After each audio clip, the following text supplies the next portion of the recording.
ওই নিহা, দেখ দেখ ছেলেটা কি খ্যাত, গায়ের শার্টটাও দেখেছিস? মনে হয় কয়দিন ধরে কাছে না। আর দেখ চুলগুলো দেখ, মনে হয় যেন পাখির বাসা, দেখলেই বমি চলে আসে। এসব ছেলেগুলো কি করে যে ভার্সিটিতে চান্স পায় বুঝি না। এখন এই ময়লার গোডাউনের সাথেই রে ক্লাস করতে হবে। ফারিয়ার কথা শুনে চোখ থেকে সানগ্লাসটা নামিয়ে নেহা ক্যাম্পাসের রাস্তার দিকে তাকায়। দেখে কাঁধে ময়লা, আংশে ছেঁড়া ব্যাগ ঝুলিয়ে কালো প্যান্টের সাথে একটা ময়লা শার্ট গায়ে দিয়ে একটা ছেলে ভার্সিটির দিকে এগিয়ে আসছে। চুলগুলা আতেল মার্কা করে রাখা, কোনো দিকে ছেলেটা তাকাচ্ছে না, একদম সামনের দিকে চোখ রেখে এগিয়ে যাচ্ছে। নেহা ফারিয়ার দিকে তাকিয়ে রাগী দৃষ্টিতে বলে, ছেলেটার নাম জানিস তোরা? না রে। ওর নাম আবির, গ্রাম থেকে এসেছে আর আমাদের বাড়িতেই থাকে রে। কি? ফারিয়া, তিন্নি, তিশা, নাইমা, সোহেল, আরিফ সবাই একসাথে চিৎকার করে নেহার দিকে তাকায়। নেহা লজ্জায় মাথাটা নিচু করে ফেলে। কিছুক্ষণ চুপচাপ থেকে নেহা বলে, ওর জন্যই এই কদিনে ভার্সিটিতে আসেনি রে, কারণ আব্বু ওর সাথে ভার্সিটিতে আসার জন্য বলে, আর তাই রাগ করে কয়েকদিন আসেনি। অবশ্য ছেলেটা আমার সাথে কথাও বলেনি কোনোদিন, থাকে সাদে চিলেকোঠায়। মাও তাকে সহ্য করতে পারে না, একমাত্র বাবা তাকে একটু কেয়ার করে। তুই সরাসরি ছেলেটাকে বাড়ি থেকে বের করে দিতে পারিস না? চেষ্টা করেছি, কিন্তু ছেলেটা যাবে না রে। সবাই চুপ হয়ে যায়। শহরের সবাই জানে আবির ছেলেটা গ্রাম থেকে এসেছে আর ঢাকা ভার্সিটিতে পড়ে। আর নেহা হলো শহরের সবচেয়ে ধনী পরিবারের একটা মেয়ে। দেখতে যথেষ্ট সুন্দরী, দুধে আলতা গায়ের রং, যেন হলুদ মেঘা বলায় বেষ্টিতে সারা অঙ্গ। মাথার বেখেয়ালি কেশরগুলো চকচকা কালো, যেন রৌদ্রের আবরণে সিল্কি মোলেম তৈরি হয়। নেহার স্টাইলও সবার থেকে আলাদা। প্রতিদিন নতুন ড্রেস আপে ভার্সিটিতে গাড়ি করে আসে। কথা বলা, হাঁটা চলা, চেহারা সবকিছু দিয়েই নেহা পারফেক্ট একটা মেয়ে। সাথে তার বন্ধুগুলো পরলোক হওয়াতে কম যায় না, তারাও নেহার মতো করেই আসে। তবে নেহা ওদের আইকন। গত কয়েকদিন ভার্সিটিতে নেহা না আসতে আবির নামের নতুন ছেলেটির আবির্ভাবের খবর বান্ধবীকে কেউ দিতে পারেনি। অবশ্য নেহা ভার্সিটিতে না আসার কারণ ওই খ্যাতমার্কা ছেলেটাই। নেহার বাবা শফিক সাহেবকে নাকি ছেলেটা কোনো এক ছিনতাইকারীদের কবল থেকে বাঁচিয়েছিল বলে, আর ছেলেটার থাকার জায়গা নেই বলে শফিক সাহেব ধরে নিয়ে এসেছে নেহাদের বাড়িতে। তবে আবির ছেলেটা কেবল চিলকোঠায় থাকতে পারবে, তার দারুণ শফিক সাহেব কোনো ভাড়া নেবেন না। তবুও শায়লা বেগম মানে নেহার মায়ের আপত্তি শতগুণ, সাথে নেহার আপত্তিও কি কম যায়। আবির ছেলেটা ক্যাম্পাসে এসে রঙ্গন ফুল গাছের নিচে বসে থাকা বাদাম বিক্রেতার পাশে এসে বসে। দূর থেকে নেহা তাদের বন্ধুগুলো সেদিকেই তাকিয়ে আছে। দেখ দেখ কি গেও রে, একদম খ্যাত তো খ্যাতি। এত ডিসগাস্টিং একটা ছেলে আমাদের ক্লাসেই পড়ে। ওর সাথে ক্লাস করতে যে কতটা খারাপ লাগে তোর কি বলবো নেহা। কেউ ওর পাশে বসে না, আর ছেলেটা সোজা পেছনের বেঞ্চে গিয়ে বসে। আর ওর আগের দুটো বেঞ্চ খালি থাকে, কারণ ওর আশেপাশেও কেউ থাকতে চায় না। আচ্ছা বাদ দে, ছেলেটাকে ভার্সিটি থেকে তাড়াতে হবে, আর আমার বাড়ি থেকেও। চল প্ল্যান করে ফেলি। তাই করি। ওরা আবিরকে তাড়ানোর জন্য নানা রকম প্ল্যান করতে থাকে। আর আবির বাদাম বিক্রি করা ছেলের সাথে বসে হেসে হেসে গল্প করে। আবিরের দাঁত হলুদ দেখে মনে হয় যেন কয়েকদিন হলো দাঁত মাজে না। এটা দেখে বাদামওয়ালা মিন্নু বলে, ভাইজান, আন্নের দাঁত এরম হলুদ কা? আবির আংশিক ছেঁড়া ব্যাগ থেকে ইংরেজি নোবেল কথিত বই বের করে পড়ছিল। মিন্নুর কথা শুনে খানিকটা প্রকুচকে তাকিয়ে বইটা বন্ধ করে হেসে দেয়। ঠিক তখনই মিন্নু বলে ওঠে, ভাইজান, আন্নের দাঁতগুলা হলুদ হইলেও আন্নের মুচকি হাসিটা কিন্তু খুব ফাইন লাগে। আবির আরো মুচকি হাসে। আবির কয়েক মিনিট শব্দ ছাড়া হেসে নেয়, তারপর হাসি থামিয়ে বলে, আমার মাও বলতো আমি মুচকি আসলে সুন্দর দেখায়, আর দাঁত হলুদ কারণ আমি দাঁত মাজি না। কেন ভাইজান, দাঁত মাজেন না কেন? তুই দেখেছিস কুকুরগুলো কেমন হাড় খেতে পারে? শক্ত হাড় খায়, কি করে চিবিয়ে দেখেছিস? ওরা কি দাঁত মাজে? না গো ভাইজান, ওরা কেমনে মাজবে কন? তাহলে ওদের দাঁত শক্ত দেখেছিস, দাঁত মাজে না বলেই দাঁত শক্ত, আর তাই হাড়গুলো চিবিয়ে খেতে পারে। হ, ঠিক কইছেন ভাইজান, আমিও তাইলে দাঁত মাজুম না আর। আবির গাছের সাথে হেলান দিয়ে একটু শব্দ করে হাসে মিন্নুর কথা শুনে। মিন্নুর বয়স কত? মিন্নুর বয়স কত আর হবে? এই 7-8 বছর। মা পঙ্গু, বাবা একজন মাতাল, একটা বড় বোন আছে। মিন্নুর থেকে আবির শুনেছে তার বড় বোনের নাম রেনু। রোজ ভোর রাতে অনেক টাকা নিয়ে রেনু আপা বাড়িতে আসে। মিন্নু সারা রাত জেগে থাকে তার আপার জন্য। সেদিন মিন্নুর সাথে আবিরের অনেক কথা হয়। সেদিন মিন্নু বলেছিল, জানেন ভাইজান, আমার আফা না রোজ মেলা টাকা নিয়ে আসে, আর প্রতিদিন আমি যাইগা দেখি আফার মুখটা কেমন শুকনা থাকে। মাঝে মাঝে কান্না করে আমার আফা। আফারে জিগাইলে কয়, তুই এসব বুঝবি না। আইসা ভাইজান, আপার মুখটা কেন শুকনা লাগে? কেন আমি তাকে হাসতে দেখবার পারি না ভাইজান? আপার লগে আমার ঘুরতে ভালো লাগে, কিন্তু আপা দিনে ঘুমায়, সন্ধ্যায় আমি আসার আগে বার হয়ে চলে যায়, আবার বুড়ে আসে।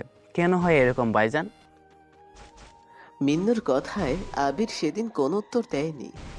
আবিরের বন্ধু বলতে তেমন কেউ নেই, আর এদিকে মিন্নুর সাথে বস্তির কোনো ছেলে মেয়ে মেশে না। তাই প্রথম যেদিন আবির ফার্সিতে এসে এই গাছের নিচে বসে বই পড়ছিল, তখনই মিন্নু এসে বাদাম দিতে চায়। আবির মিন্নুর দিকে তাকিয়ে মুচকে এসে দু একটা কথা বলতে বলতে একসময় অনেক ঘনিষ্ঠ হয়ে যায়।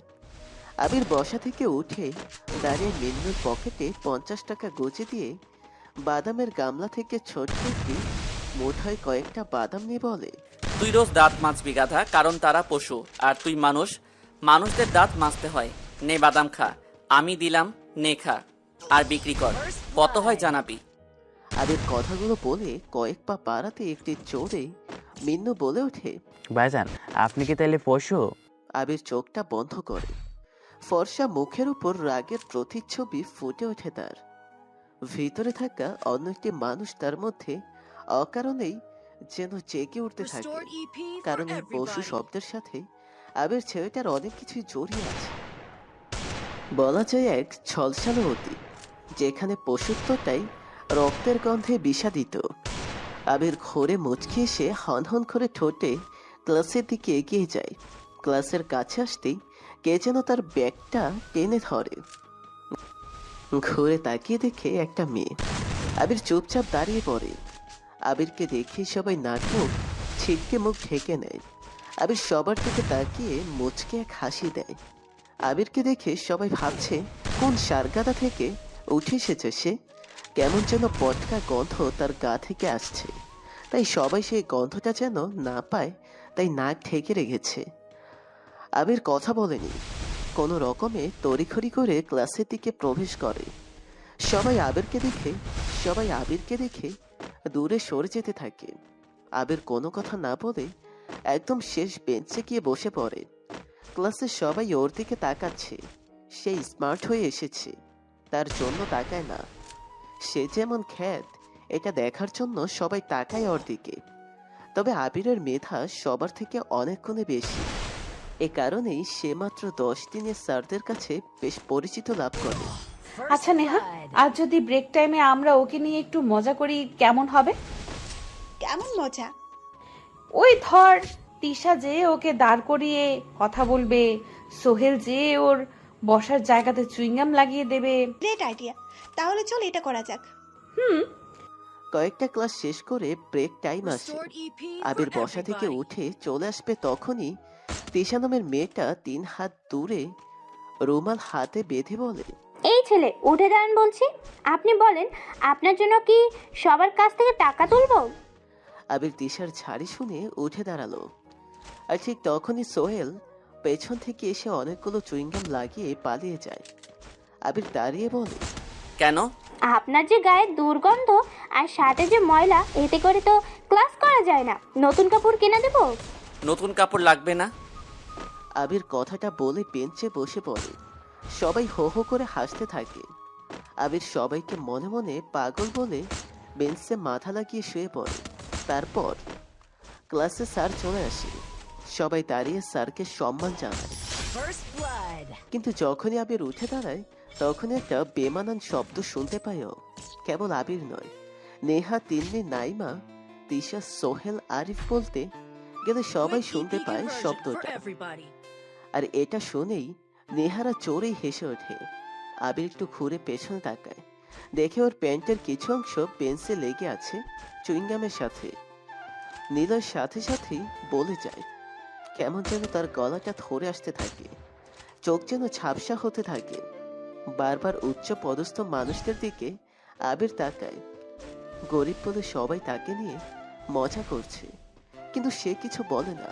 চুপচাপ বেঞ্চে মাথাটা দিয়ে মুখটা নিচু করে শুয়ে পড়ে। এদিকে স্যার তার টপিক নিয়ে নানা রকম কথা বলতে থাকে। একসময় স্যার সবার উদ্দেশ্যে প্রশ্ন করে, পুরুষেরা বলে থাকে নারীরা অহংকারী।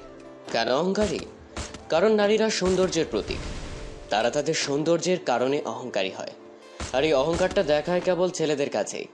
কথা কি ঠিক? স্যারের কথা শেষ হতেই ক্লাসের ছেলেগুলো সবাই স্যারের সাথে সহমত করে মেয়েদের অনেক কিছু বলতে থাকে। একসময় ভার্সিটির সবচেয়ে সুন্দর মেয়ে নেহা উঠে দাঁড়িয়ে বলে, জি স্যার, মেয়েরা অহংকারী, কারণ মেয়ে মানেই মা, মেয়ে মানেই বোন, মেয়ে মানে একটা সংসার টিকিয়ে রাখার অদম্য ঢাল। মেয়েরা পছন্দ না হলে ছেলেদের প্রপোজালে রাজি হয় না, কারণ মেয়েরা কারো মন নিয়ে খেলতে চায় না, কারণ জোর করে প্রেম হয় না।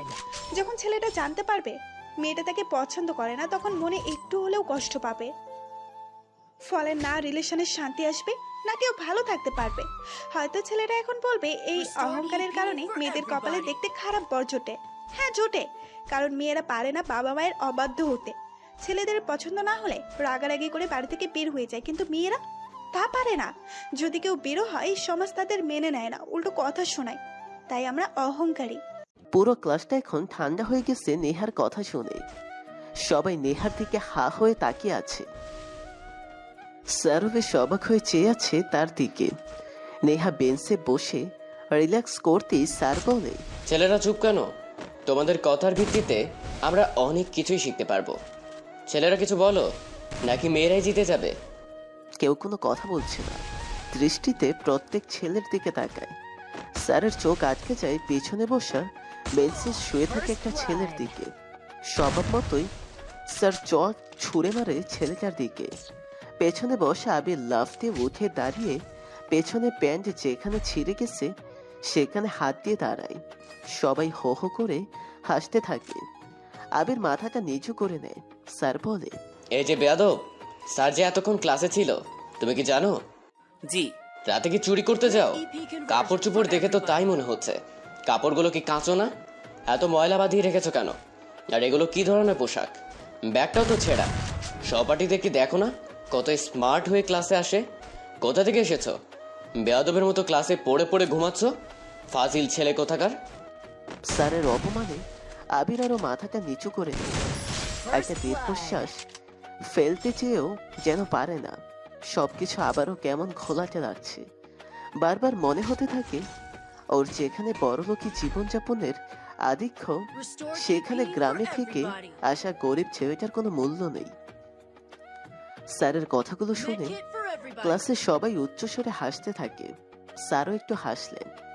আবিরকে আবার স্যার বলতে থাকে, বেয়াদব ছেলে, নাম কি তোমার? জি, আবির। আবির হাসান থাক থাক, আর বলতে হবে না। নামটাই খালি ভদ্র, আর চেহারাটা দেখো, ময়লার গোডাউন। তা বাবা আবির, এতক্ষণ ক্লাসে কোন বিষয়ে কথা হচ্ছিল তুমি জানো? জানবে কি করে? পড়ে পড়ে তো তুমি ঘুমাচ্ছিলে। ধর, এই ছেলেটা থাকলে আমি কখনোই ক্লাস নিতে আসবো না। গেলাম আমি। স্যার যাবেন না। স্যার সবার কথা উপেক্ষা করে চলে যেতে উদ্যত হলেন। দরজার কাছে প্রায় যেতেই একটু জোরেই আবির বলে ওঠে, স্যার, আপনি বোঝাচ্ছিলেন সমাজে নারীদের অহংকার করাটা আসলে দোষের কিছু না। এই ব্যাপারে আমাদের ক্লাসের সুন্দরী মেয়ে অনেক কিছুই বলেছে। হ্যাঁ, মেনে নেওয়া যায় তাদের অহংকার করাটা ঠিক, কিন্তু তারা কখনো জানে না একটা ছেলে পরিবারের জন্য কতটা গুরুত্বপূর্ণ। স্যার, একটা পরিবারে বাবা যদি পঙ্গু হয়, মা বাবাকে সেবা আর সংসারের অনেক রকম কাজ করে, আর তখন সেই পরিবারের ছেলে কি করবে? সংসারের হাল ধরবে। যেমনটা ক্যাম্পাসে বাদাম বিক্রি করা মিন্নু করে, আর আমরা নতুন সাজে প্রতিদিন এসে মিন্নুর থেকে বাদাম কিনে মজা করে খাই। স্যার, মেয়ে তো মেয়েই, বিয়ের আগে বাপের অধীনে থাকে। বিয়ের বয়স হলে সেই একটা ছেলেকেই তো বিয়ে করতে হবে তাকে। তারপর মেয়েটা স্বামীর আদুলে চলে যায়, হোক সে মা, হোক সে তখন কারো ভাবি। কিন্তু যে ছেলেটা না খেয়ে মা বাবার জন্য আগেই সংসারের হাল ধরেছে, সেই ছেলেটাই তো আবার নারী, মানে বউকে দেখাশোনা করবে। তাহলে অহংকারটা কার করা উচিত, ছেলের নাকি মেয়ের? ছেলেরা কিন্তু অহংকারী হয় না স্যার, তারা করে না। কারণ ছেলেরা মা বাবা বউ নিজের বাচ্চা দেখাশোনা করে নিজেরই সুখটাকে ভুলে। ছেলেরা চাইলে রাগ করে বাড়ি থেকে চলে যায়, মেয়েরা তা করে না। কারণ মেয়েরা একজন বাবা, জি স্যার বাবা, মানে ছেলে কিন্তু স্যার বাবার কাছে সম্পত্তি হলো মেয়ে, তারপর বিয়েও করে স্বামীকে, মানে একটা ছেলে স্যার। কোনো মেয়ে বেকার ছেলেকে বিয়ে করে না। তাই ছেলে যখন আগেই মা বাবার দায়িত্ব নিয়ে সংসারের হাল ধরে, তখনই তাকে আরও একটি দায়িত্ব নিতে হয়, অর্থাৎ বউয়ের। তবে ছেলে মেয়ে একে অন্যের অর্ধাঙ্গিনী, একে অপরের পরিপূরক। এদেরকে নিয়ে তর্ক নয়, ভালোবাসার বীজ বপন করা উচিত। সবাই হা হয়ে যায়। আবির সবার দিকে তাকিয়ে রব করে বেঞ্চে বসে পড়ে। চুইংগাম তখনও বেঞ্চে লেগে আছে। অনেকদিন ব্যবহার্য প্যান্টের চুইংগাম লেগে কয়েকবার বসা ওঠা করতে যেয়ে বেশ খানিকটা ছিঁড়ে গেছে। তাই আবির শটান বসে আবারও বেঞ্চে মাথা লাগিয়ে শুয়ে থাকে। স্যার নিজের জায়গাতে এসে দাঁড়ালো। তখনও ক্লাসের সবাই চুপ হয়ে বসে আছে। এমন খ্যাতমার্কা ছেলে এত কিছু বলতে পারে তা কেউ জানতো না। স্যার ডাক দেন, এই ছেলে এদিকে আসো। আবির মাথা তুলে স্যারের দিকে তাকায়। করুণ এক চাহনি। সেই চাহনিতে চিৎকার করে বলতে ইচ্ছে করছে আবিরের অনেক কথা, কিন্তু সে পারছে না। স্যার আবারও তাকে ডাকে, কিন্তু উঠতে পারে না। স্যার এবার জোরেই ডাক দেয়। আবির আর দেরি না করে উঠে দাঁড়ায়। সাথে সাথেই পুরো পেছনের অনেকটা অংশই ছিঁড়ে যায়। আবির বেঞ্চে রাখা ব্যাগ পেছনে রেখে ক্লাস থেকে দৌড়ে বের হয়ে আসে। নেহারা হেসে ওঠে। আবির সেই হাসির শব্দ থেকে পালাতে রঙ্গন ফুলগাছটার নিচে এসে বসে। খানিক সময় পর মিন্নু এসে পাশে দাঁড়ায়। মিন্নুকে দেখে আবির মুচকে হাসে। মিন্নু বলে, ভাইজান আজকে মনে হয় মায়ের লেগে ওষুধ কিনতে পারুম না। কেন? দেখেন না বাদাম গুলান এখনো বিক্রি হয় নাই, কি করে কিনবো কন? তুই কেন তোর মায়ের জন্য ওষুধ কিনবি? তোর আপার টাকা আছে না? কিন্তু আমার তো কয় আফার থেকে টাকা না নিতে, আফার টাকায় নাকি বিষ আছে। আইসা ভাইজান টাকায় 20 টাকা কেমনে? মানুষ কি মইরা যায়? মায় কইছে হের টাকা নিলে নাকি আমরা বিষাক্ত হম। কি করে ভাইজান? আবির কিছু বলে না, কেবল মুচকে হাসে। মিন্নু আবিরের হাসির দিকে তাকায়। মিন্নু কেবল আবিরের হাসির জন্যই আবিরকে ভালোবাসে, ভাইজান বলে ডাকে। আবির দীর্ঘ শ্বাস দিয়ে ছেড়ে দেয়। এই শহরের সব জায়গায় তার চেনা মানুষদেরকে আবির হাতের তালুর মতো চেনে। অন্ধকার হলে সবগুলো আবিরের বন্ধু হয়ে যায়। সেই বন্ধুত্বের ফারাক অনেক বিশাল, যেখানে কোনো অনুমতি নেই। আছে অনেক হিংসুটে প্রাণহীন রক্ত কেন্দ্র। আবির হাসি থামিয়ে বলে, তোর আপা অনেক ভালো রে মিন্নু। তোর মাকে বলিস তোর আপার উপরে যেন রাগ না করে। আর শোন, তোর মাকে না জানিয়ে তোর আপার থেকে কিছু টাকা নিয়ে ওষুধ কিনিস। তোর মা বাবা আর আপার সাথে একদিন দেখা করব। আমাকে নিয়ে যাবি তোদের বাড়িতে? হ ভাইজান, আপারে আগের দিন তোমার কথা কইছি, আপা কইছে বড়দের সাথে না মিশতে। ভালো বলেছে, যা তাহলে বাড়িতে যা, কাল আসিস। তুমি যাবা না? মিন্নুর কথা শুনে আবির একটু হেসে বসা থেকে উঠে দাঁড়ায়। তখনই ব্যাগটা পেছনে রাখে আবির। কিন্তু মিন্নু ঠিকই টের পায় আবিরের করুণ অবস্থা। মিন্নু বলে, কি হইল, আপনি ব্যাগ পিছনে রাখছেন কেন? এমনি। মিন্নু হেসে দিয়ে বলে, ভাইজান আপনি আমার গামছাটা নিয়ে যান, কাই লাইনে তখন নিয়ে নিব। আমি বুঝতে পারছি লন। মিন্নুর দেওয়া গামছা কোমরে পিছিয়ে হনহন করে ভার্সিটি থেকে বের হয় আবির। ভার্সিটির সবাই আবিরকে দেখে উচ্চস্বরে হাসতে থাকে। আবির কোনো দিক না তাকিয়ে চোরেই হেঁটে চলে যেতে থাকে। ভার্সিটির গেটের কাছে আসতেই আবির কারোর সাথে ধাক্কা লেগে পড়ে যায় যেন। আবির থতমত খেয়ে উঠে দাঁড়িয়ে অবাক চোখে লোকটার দিকে তাকায়। মুখে সিগারেট, গলাতে লম্বা চেইন, দামি পোশাক, চোখে চশমা। আবির আস্তে করে বলে ওঠে, সরি। লোকটা চশমা খুলে আবিরের দিকে হা হয়ে তাকায়। আবির না তাকিয়ে চলে আসতে যাবে, তখনই লোকটা বলে ওঠে। আবির ঘাড় ঘুরিয়ে অস্বাভাবিক এক দৃষ্টিতে চায় লোকটার দিকে। লোকটা থেমে যায়। আবির আর না দাঁড়িয়ে চলে আসে সেখান থেকে। লোকটা মানে ছেলেটা আবিরের চলে যাওয়ার দিকে হাবার মতো তাকিয়ে থাকে, তারপর মুচকে এসে ভার্সিটির দিকে চলে যায়। শফিক সাহেবের বাড়ির দারোয়ান আবিরকে ঢুকতে দিতে চায় না, কেমন যেন অগ্নির দৃষ্টিতে আবিরের দিকে তাকায়। তবে রহিম মিয়ার কিছুই করার নেই, শফিক সাহেবের নির্দেশ। আবির যখন খুশি মনে বাইরে যাবে, আসবে, থাকবে, এতে কেউ কোনো কথা বলবে না। কেবল ছিনতাইকারীদের থেকে বাঁচিয়েছে বলে শফিক সাহেবের এমন আচরণ বাড়ির কেউ মেনে নিতে পারছে না। তবুও কারো কিছু বলার নেই। তবে শফিক সাহেব না থাকলে শায়লা বেগম আর নেহা অনেক রকমের কথা শোনায় আবিরকে। পরের দিন, ওই নেহা দেখছিস আজকেও কেমন করে ভার্সিটিতে এসেছে? আমি না আর নিতে পারছি না, ওকে ভার্সিটি ছাড়া করতেই হবে। ফারিয়ার কথা শুনে নীলা ক্যাম্পাসের রাস্তার দিকে তাকায়। কাল সারাদিন নেহা নিলয়কে বাড়ির বাইরে যেতে বা ঢুকতে দেখেনি। অবশ্য নেহা নিলয়ের উপর যে নজর রাখে সেটাও না, কিন্তু গতকাল ক্লাসে মজা করার জন্য নেহা দেখতে চেয়েছিল নিলয় বাড়ি ছেড়ে চলে যায় কিনা, কিন্তু সেটা করেনি। গ্রাম থেকে এসেছে তো তাই এরকম স্যাসরাও, বাদ দে, ওর কথা পরে হবে, এখন চল আড্ডা দিই। আরে দাঁড়া দাঁড়া, ব্যাটাকে নিয়ে একটু খেলা করি। ওকে, তাহলে কি ডাক দেবো? দে তাহলে, মজাই করি। আবির ছেলেটার মাথা নিচু করেই ক্যাম্পাসে এসেছে। কাল সারা রাত সে ঘুমায়নি, খুব কেঁদেছেও। সবটা সময় ভেবেছে সে গরিব বলে আজ তাকে এত কিছু সহ্য করতে হয়েছে, কিন্তু সে কি আসলেই গরিব? আবির নিজের মতো করে হাঁটছে, ঠিক তখনই শুনতে পায়, ওই ডাস্টবিন, আবির এদিকে আয়। আবির সেদিকে তাকায়, দেখে নেহা সহ ওদের বান্ধবী বন্ধুরা তাকে ডাকছে। আবির ওদের দিকে এগিয়ে যেন মুচকে হাসি দিয়ে বলে, আমাকে কেন ডাকছেন? ওরে কি গেও রে, গ্রামে থাকা মানুষগুলো যে একটা বেশি আবাল তা একে না দেখলে বুঝতে পারতাম না। সহপাঠীদেরও আপনি করে বলছে। তো বলবে না, ওর তো কথা বলারও যোগ্যতা নেই। আচ্ছা, আপনার প্রবলেমটা কি? আপনি আমাদের বাড়ি থেকে যাচ্ছেন না কেন? আবির চুপচাপ দাঁড়িয়ে থাকে। আবির সবার দিকে তাকিয়ে একটু মুচকি হেসে বলে, আপনার আব্বুই আমাকে রেখেছে, উনি বললেই আমি চলে যাব, আপনার কথাতে না। তোর সাহস কি করে হয় রে আমাদের মুখের ওপর কথা বলার?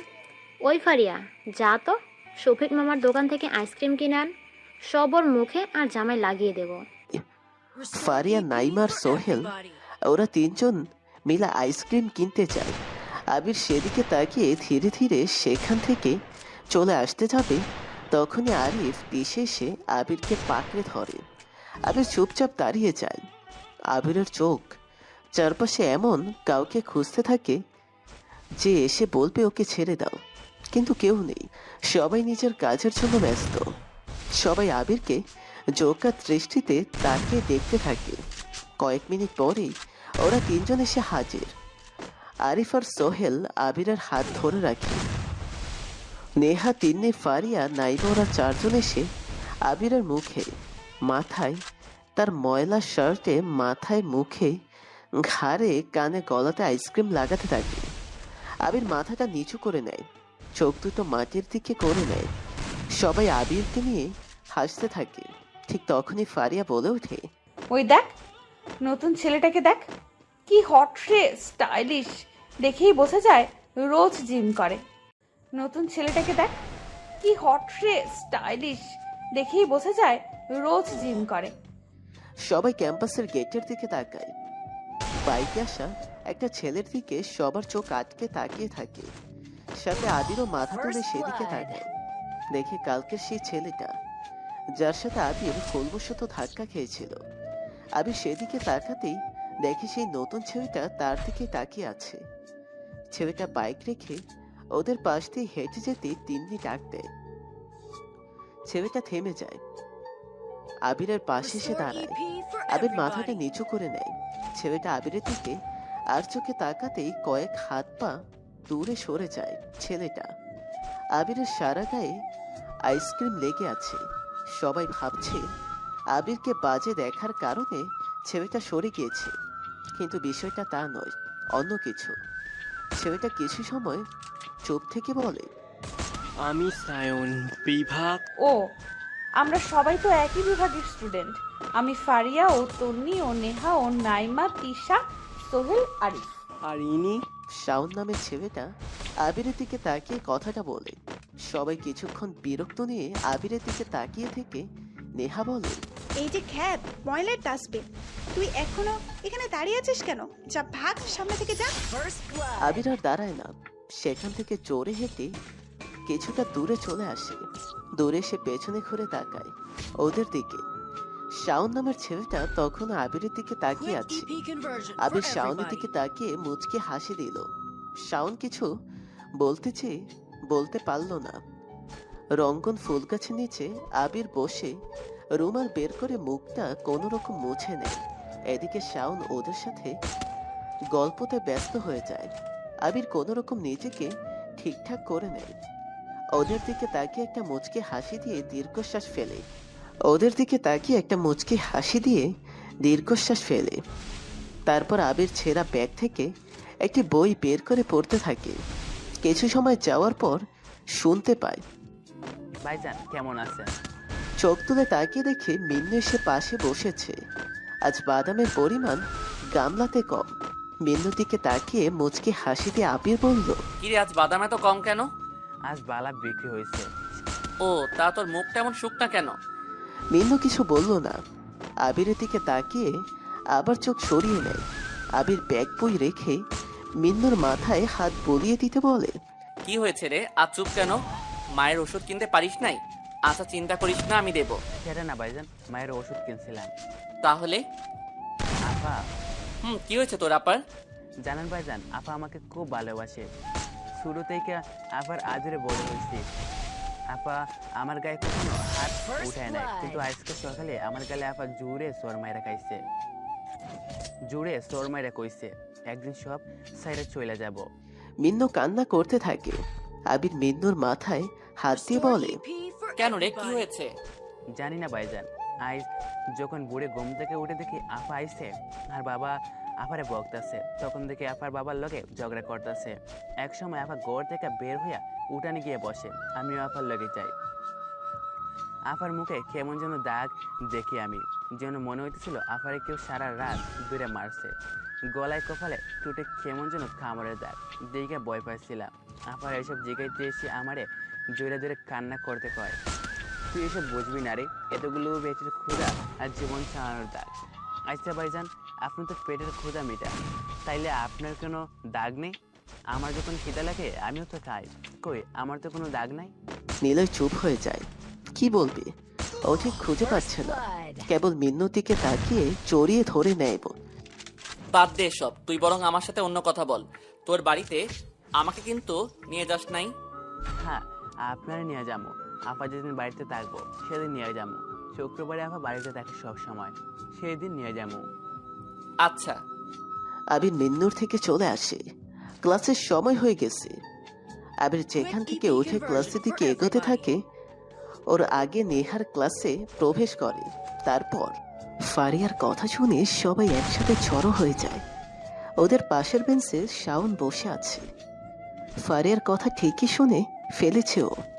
ফারিয়ার কথা শুনে শাওন পেছনের দিকে তাকায়। সবার শেষে বসা চুপচাপ ময়লা শার্ট পরা আবির নামে ছেলেটার দিকে শাওন এক দৃষ্টিতে তাকিয়ে আছে। আবির শাওনের দিকে তাকায়। শাওন চোখ সরিয়ে নেহাদের দিকে তাকিয়ে থাকে। কিছু সময় পর স্যার ক্লাসে আসে। এসে আবিরের দিকে তাকায়। আবির দাঁড়িয়ে মাথা নিচু করে আছে। স্যার সবাইকে বসার অনুমতি দিয়েই আবিরকে ডাক দেয়। এই ছেলে, তোমার নাম আবিরই তো? জি স্যার। যাক, তাহলে নামটা মনে আছে। তা তোমার এরকম পোশাক কেন? তুমি জানো তুমি এখন কোথায় পড়াশোনা করতে এসছো? ঢাকা ভার্সিটিতে। তা এখানে সব ছেলেমেয়েরা কত স্মার্ট দেখেছো? জি স্যার। তুমি এমন স্মার্ট হতে পারো না? আবির চুপচাপ দাঁড়িয়ে থাকে। সবার দিকে একবার করে তাকায়। সবাই ঘুরে আবিরের দিকে তাচ্ছিল্যের হাসি দিয়ে চেয়ে আছে। আমি মাথাটা নিচু করতেই স্যার বলে, কি হলো বলো? তুমি একটু পোশাক আশাকে স্মার্ট দেখাতে পারো না? জানো তো, পোশাক আর হেয়ার স্টাইলই বলে দেয় মানুষটা আসলে কেমন হতে পারে। তুমি একটু স্মার্ট হও। আবির একটু মুচকে হাসলেন।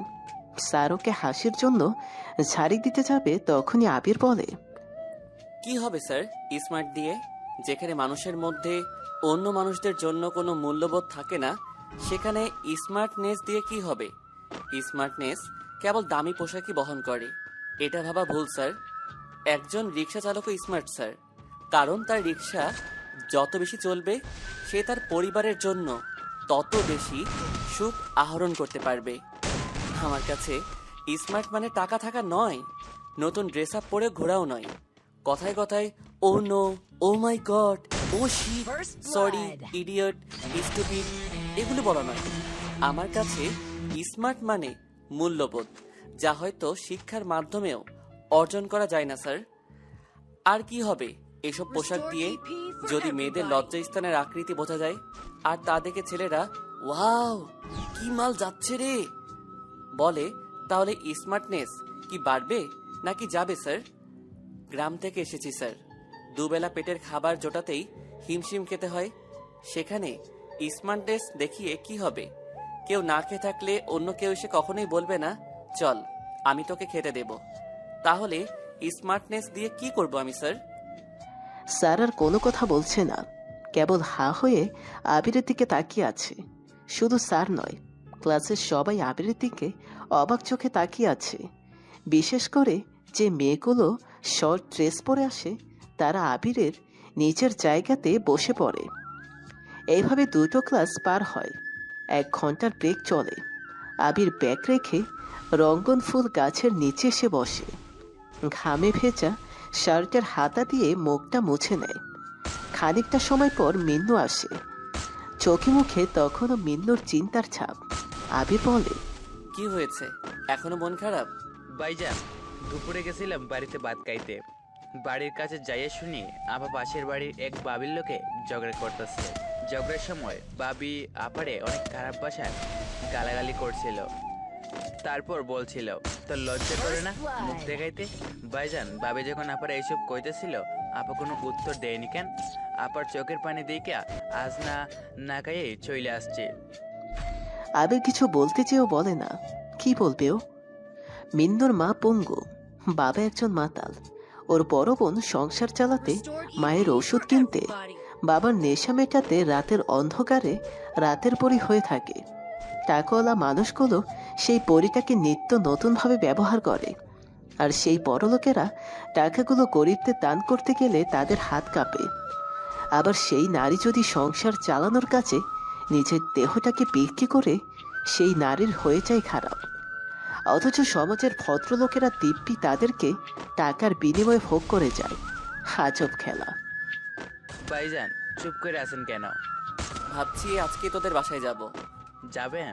আচ্ছা তাইলে যাই, বাড়িতে বইলে আসি। আমি এখন যাইব আর আইব, আপনি এইখানে থাকবেন?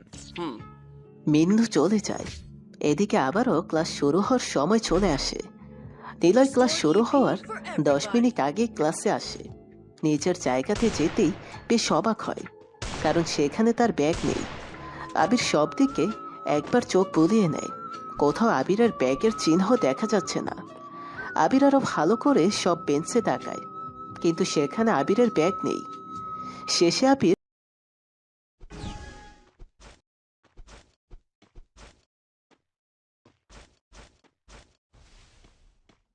বেশ কাচুমাচু হয়ে সামনে বসা ছেলেগুলোর কাছে যায়। সোহেল, আরিফ, শাওন আরও অনেকেই বসে আছে সেখানে।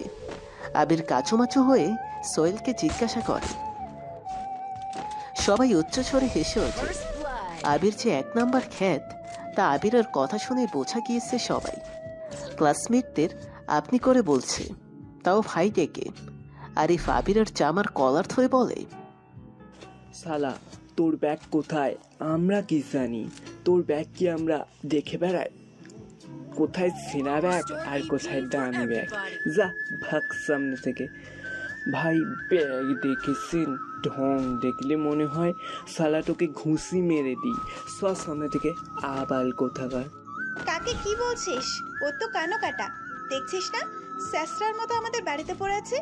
এর থেকে আমাদের বাড়ির কাজের ছেলেটাও স্মার্ট। যে কোনো মেয়ে হুট করে কাজের ছেলেটাকেও প্রপোজ করতে পারে। সবাই বেশ জোরে হাসতে থাকে। এইভাবে সেমিয়ারদের কাছে র্যাগিং হতে হবে বা টিচ হবে আবির কল্পনাও করেনি। আবির হবে। আবির আর দাঁড়ায় না, মন খারাপ করে ক্লাসের বাইরে চলে আসে। শাওন নামের ছেলেটা কিছু বলতে চেয়েও চুপ থাকে। আবির বের হতেই সবাই জোরে জোরে হাসতে থাকে। আবির আর দাঁড়ালো না, সোজা ভার্সিটি থেকে চলে আসে। ক্লাস শেষ হওয়ার পর সবাই একসাথে বের হয়। তিন্নি, নাইমা, তিশা শাওনের সাথে বেশ খাতির জমিয়েছে। এদিকে নেহা আর ফারিয়া একসাথে বের হয়েছিল। এদিকে নেহা আর ফারিয়া একসাথে বের হয়েই ফারিয়া বলে, কি করবি এখন? ব্যাগটা তো ফেরত দিতে চেয়েছিলাম, কিন্তু ছেলেটা তো ক্লাসেই আসেনি। সবাই যে যার মতো বাড়িতে চলে যায়। পরের দিন ঠিক সময়ে সবাই ভার্সিটিতে চলে আসে, কিন্তু আবিরকে কোথাও পাওয়া যায় না। আবির ভার্সিটিতে আসেনি। ওরা কয়েকজন মিলে গল্প করছিল। মিন্নু বাদাম নিয়ে ওদের সামনে এসে দাঁড়ালো। মিন্নু নেহা দেখেই বলে, আজ বাদাম নেব না রে। আফা, ভাইজান আহে নাই। কোন ভাইজান? ওই যে দাঁতগুলান হলুদ গায়ে ময়লা জামা ফইরে আছে, আবির নাম ভাইজানের। উনি আসেন নাই। না, কেন? এমনিতেই। আচ্ছা, তা কেন? মিন্নুর মন খুব খারাপ। কাল রাতে তার রেনু আপা বাসায় ফিরেনি।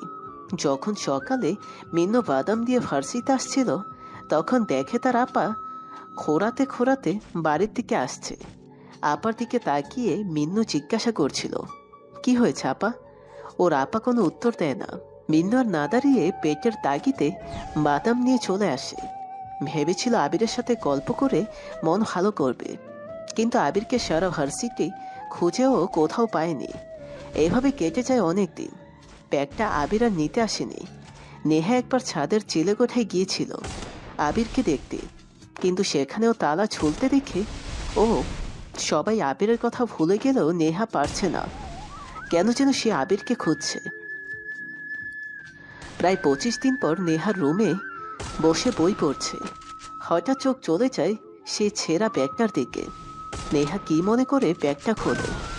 ক্লাসের কোনো বই ব্যাগে নেই, কেবল আছে দুটো ইংরেজি নোবেল। নেহা অবাক হয় এরকম একটা ছেলের ব্যাগে ইংলিশ নোবেল দেখে, যা নেহা কখনোই পড়েনি। আর আছে কয়েকজন ইংরেজি পত্রিকার কাটা ছবি সহ টেক্সট রিপোর্ট। নেহা পত্রিকা থেকে কাটা কাগজগুলো উল্টাতে থাকে। হঠাৎ চোখ আটকে যায় একটা ছবিতে।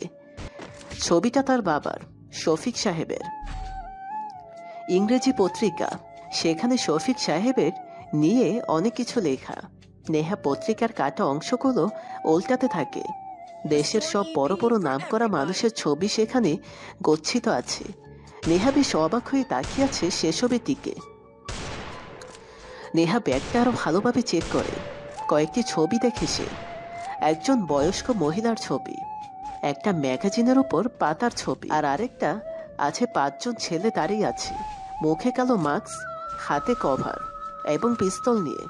নেহা ছবিগুলো বেশ কিছু সময় পর দেখে আবার ঠিকমতো রেখে দেয়। কেবল একটা কথাই ভাবতে থাকে, এরকম কেউ মার্কা ছেলের ব্যাগে ইংলিশ নোবেল, আবার এত কিছু কেন রাখা? ক্যাম্পাসে বসে সবাই আড্ডা দিচ্ছে। শাওন নামের ছেলেটা সবার সাথে মিশলেও বড্ড চুপচাপ থাকে। অন্য একটু শহর থেকে সে পড়তে এসেছে এখানে। মামার বাসায় থেকে পড়াশোনা করে সবাই তাই জানে। শাওন এখন সবারই বেশ পছন্দের, আর হবেই বা না কেন। ছেলেটা সব দিক দিয়েই পারফেক্ট। যে কোনো মেয়ে পটাতে একটা ছেলের বাহ্যিক ভেতর দিক সবকিছু দিয়েই সে পারফেক্ট। আবার ভালো গিটার বাজাতেও পারে, সেই সাথে গানও গাইতে পারে বেশ। এ কারণেই মেয়েদের প্রথম ও প্রধান ক্রাশ শাওন। সবাই কম বেশি শাওনকে পেতে ও সঙ্গ দিতে ভালোবাসে। এ কারণেই শাওন এখন পুরো ভার্সিটির সবার পরিচিত। শাওন ক্যাম্পাসে বসে গিটার বাজিয়ে চলেছে, সেই সাথে গাইছে। সবাই যখন শাওনের বাজানো গিটারের তালে গান শুনছে মুগ্ধ হয়ে, তখনই শাওন খেয়াল করে ক্যাম্পাসের গেট দিয়ে কালো প্যান্ট আর সাদা শার্টের একটা ছেলে ভিড় পায়ে প্রবেশ করছে ভার্সিটিতে। শাওন ছেলেটাকে দেখেই গান অফ করে দেয়। সবাই শাওনের দিকে তাকাতেই দেখে শাওন গেটের দিকে চেয়ে আছে। সবাই শাওনের দৃষ্টি ফলো করে তাকায় সেদিকে। দেখে আজ বেশ কয়েক মাস পর আবির নামে সেই খ্যাতমার্কা গ্রাম্য ছেলেটা ভার্সিটিতে আসছে। সবাই অবাক হয়। সবার অবাক হওয়ার পেছনে দুটো কারণ। একটা, আবির আগের থেকে একটু পরিপাটি পোশাক পরে ভার্সিটিতে এসেছে, ময়লার কোনো চিহ্ন নেই। আরেকটা কারণ, আবিরকে দেখে শাওন সবকিছু থামিয়ে দিয়ে উঠে দাঁড়িয়ে। কি ব্যাপার শাও, তুমি ওই আবাল মার্কা ছেলেকে দেখি থেমে গেলে কেন? গিয়েছো ঠিক আছে, দাঁড়িয়ে বললে কেন? কি সমস্যা কি? না মানে আচ্ছা বস। শাওন কথাটা বলেও না বসে দাঁড়িয়ে থাকে। আবির ওদের খুব কাছে চলে আসে। নেহাও অনেক অবাক হয়, কারণ নেহাই এ কয়েকদিন জেলে কোঠায় আবিরকে দেখেনি। আবির যখন ওদের সোজা আসে তখনই শাওন মাথাটা নিচু করে নেয়, যা সোহেল ফারিয়া খুব ভালোভাবেই খেয়াল করেছে। তাই সাথে সাথেই ফারিয়া বলে। আবির দাঁড়িয়ে যায়। ফারিয়া বসা থেকে উঠে এসে আবিরের জামা টেনে ধরে বলে। আবির দাঁড়ায়, ঘুরে ওদের সবার দিকে তাকায়। শাওন দাঁড়িয়ে থাকায় ওর দিকে আগে চোখ চলে যায় আবিরের। শাওন একটু তাকিয়েই চোখ নামিয়ে নেয়, একদম চুপসানো ভঙ্গিতে দাঁড়িয়ে থাকে, যা বসে থাকা সবার চোখ এড়ায় না। এরকম ব্যাকওয়ার্ড মার্কা ছেলের সামনে শাওন একদম চুপ হয়ে যায়। ব্যাপারটা সবার কাছেই বেশ অবাকতা তৈরি করে। তাই ফারিয়া এসে আবিরের জামা টেনে ধরে বলে। ফারিয়ার কথা শুনে শাওন আবিরের দিকে তাকায়। আবির শাওনের দিকে তাকাতেই শাওন আবারও মাথা নিচু করে নেয়। আসলে ওরকম খ্যাতমার্কা ছেলের দিকে তাকাতেও ইচ্ছা করে না, তাই মাথাটা নিচু করে আছি। শাওন এমন জবাবে সবাই জোরে হেসে দেয়। আবিরও মুচকে আসে। শাওন আবিরের দিকে তাকিয়ে হালকা করে হেসে দেয়। আবির আর দাঁড়ায় না, সোজা হনহন করে হেঁটে চলে আসে। আবির সেই ফুল গাছটার কাছে আসতেই খেয়াল করে মিন্নু মনমরা হয়ে বসে আছে। বাদামের গামলাতে অনেক বাদামই পড়ে আছে। আবির ওর পাশে গিয়ে বসে বলে। কিরে মিন্নু, তুই এভাবে বসে আছিস কেন? আবিরকে হুট করে এমনভাবে দেখবে মিন্নু ভাবেনি। আবির প্রায় 1.5 মাস পর ভার্সিটিতে এসেছে। মিন্নু প্রায় ধরেই নিয়েছিল আবির আর কোনোদিন ভার্সিটিতে আসবে না। আবিরকে দেখা মাত্রই মিন্নু হুড়মুড় করে কেঁদে ওঠে। আবির কিছুটা ভ্যাবাচেকা হয়ে তাকিয়ে বলে। কি হলো, তুই কাঁদছিস কেন? ভাইজান, আমার আফারে না পুলিশ কাকুরা দৌড়ে নিয়ে গেছে। আবির কপাল কুঁচকে মিন্নুর দিকে তাকায়। মিন্নুর আপার কথা শুনতেই বুকটা ছেদ করে ওঠে। মিন্নু খুব করে কাঁদতে থাকে। আবির ওর মাথায় হাত দিয়ে বলে। কি হয়েছে? জানি না ভাইজান, আফার লগে একবার দেখা হয়েছিল, আমারে কিছু বলি নাই। তাই পুলিশের কাছে আপা কাঁদতে কাঁদতে কইতেছিল কি করেছে আমি। রাতে তো বাড়িতে ফিরেছিলাম, আমাকে কেন ধরে এনেছেন। পুলিশ আপারে খুব গালি দিতেছিল, দেখে আমি চলে আসি। আজ 4 দিন হইল আফার লগে দেখা নাই। 4 দিন হইল আফারে দৌড়ে নিয়ে গেছে। আচ্ছা ঠিক আছে। জানো ভাইজান, আমি পুলিশদের পা জড়ায় ধরছিলাম, কাইন্দে কইছিলাম আমার আফারে সাইরা দিতে, আমাকে দৌড়ে রাইখা দিন। ও কিছু করতে পারে না, আমার আফা অনেক ভালো একজন, ওকে সাইরা দেন। পুলিশটা আমার জোরে লাথি মাইরে কইছিল। তোর আপা তো রাত হলেই গিরি করে বেড়ায়। শালামা, যা এখান থেকে। বেশি তারামি করলে না তোর বোনের সাথে তো কেউ চালান করে দিব। শালা, যা টাকা নিয়ে আয়, নইলে থানা মুখো হবি না, বেটা হারামি। আবিরের দিকে তাকিয়ে কথাগুলো বলে মিন্নু ছলছল চোখে ঠিকই আবিরের মুখের রং পাল্টে যাওয়ার দৃশ্যটা লক্ষ্য করছে। মিন্নু এমন রং পাল্টানোর মানেটা খুব ভালো করেই জানে। কেউ খুব রেগে গেলে মুখের এক্সপ্রেশন আর রক্তবর্ণ যে ভাব আসে তা মিন্নুর অচেনা নয়। আবির বলে। তুই বাসায় যা, তোর আপা বাড়িতে চলে আসবে। কত টাকা লাগবে বলেছে পুলিশ? বলছে 1 লাখ টাকা লাগবো। আবার আর দেখতে পাবো না ভাইজান। দূর, বললাম তো আজকে তোর আপা বাড়িতে ফিরবে, তবে দেখিয়ে দিবি আমাকে তোকে কোনো পুলিশ লাথি মারছিল। আর কারাগারে কাউকে দেখতে গেলে টাকা দিতে হয়, কে বলেছিল তাকেও দেখে দিবি। আর যে তোর আপাকে গালি দিয়েছিল তাকে দেখাতে পারবি তো? পারবো, খুব পারবো। মন চাইতেছিল হারামিগুলোকে ঘুষি মাইরে আফারে ওখান থেকে ছাড়াইয়া নিয়ে আসি। ঘুষি মারলে কি কেউ বড় রকমের আহত হয়? জানি না, তবে কে ছাড়াবে আমার আপারে? কেন আমি? আপনি টাকা কই পাবেন? আপনি নিজেই তো জামা কিনতে পারেন না, ময়লা জামা পরে আসে, আপনি থেকে আমার জামা গুলান পরিষ্কার লাগে। রোজ আপা আমার জামাগুলা গাইছে দেয়। এসব তোর ভাবতে হবে না, তুই খালি দেখিয়ে দিবি ব্যাস। আবিরের মুখের রং আরো পাল্টে যায়। জোরে একটা নিঃশ্বাস ছাড়ে, হাতটা মুট করে কয়েকবার। আবির মুচকি হাসে, মিন্নুর দিকে তাকায়ও। মিন্নু এক কাদা আশানরূপ দৃষ্টিতে তাকিয়ে আছে মিন্নুর দিকে। আবির আর দাঁড়ায় না, মিন্নুর হাত ধরে গাছের নিচ থেকে টেনে নিয়ে আসতে থাকে। আবির মিন্নুর হাত ধরে ভার্সিটি থেকে বের হয়। একটা রিক্সা ডাকে আবির। ওরা দুজন রিক্সাতে উঠে যায়। উদ্দেশ্য পরিচিত জায়গা। কারাগারের সামনে এসে রিক্সা থেকে নামে ওরা দুজন। মিন্নু হাত ইশারা করে দেখে বলে, এই আমার আপার লগে দেখা করাবো দিবে, কয়েক টাকা নিয়ে নেয় পকেট থেকে, তারপর 2-4টে গালি দিয়ে আমারে বাইর কইরা দেয়। আপা কেমন আছে জানি না ভাইজান। আবির মিন্নুকে কারাগারের মেইন ফটকের সামনে যেতে বলে। গেটের সামনে যে পুলিশগুলো থাকে তারা ভালো মতো চেক করে ভেতরে প্রবেশ করতে দেয়, কিন্তু এই পুলিশওয়ালা এভাবে মিন্নুর থেকে টাকা নিয়েছে, সেটা বড়ই অন্যায়। আবির কারাগারের ভেতরে গাছের নিচে গিয়ে বসে। মিন্নু বোকার মতো কেবল আবিরের দিকে তাকিয়ে আছে। আবির ব্যবস্থা করার কথা বলেই এখানে বসে বসে আছে দেখে মিন্নু চুপ হয়ে গেছে। আবির পকেট থেকে ফোন বের করে কাকে যেন ফোন করে, ইংলিশে কার সাথে যেন কি কথা বলে। মিন্নু হা হয়ে তাকিয়ে আছে। দুজন পুলিশ ওদের সামনে সামনে এসে দাঁড়ায়। মিন্নু খুশিতে পুলিশদের সাথে যেতে থাকে। আবির বসে বসে মুচকে হাসতে থাকে। কয়েক সেকেন্ড পর বসা থেকে উঠে দাঁড়ায়। কেন্দ্রীয় কারাগারের মধ্যে জায়গাটা বিশাল। বাইরে থেকে যতটা আকর্ষণীয় লাগে ততটাই কঠিন জেলের ভেতরটা। নিলয় পকেটে হাত গুজে কারাগার থেকে বের হয়। কাঁধে সেই ছেঁড়া ব্যাগ।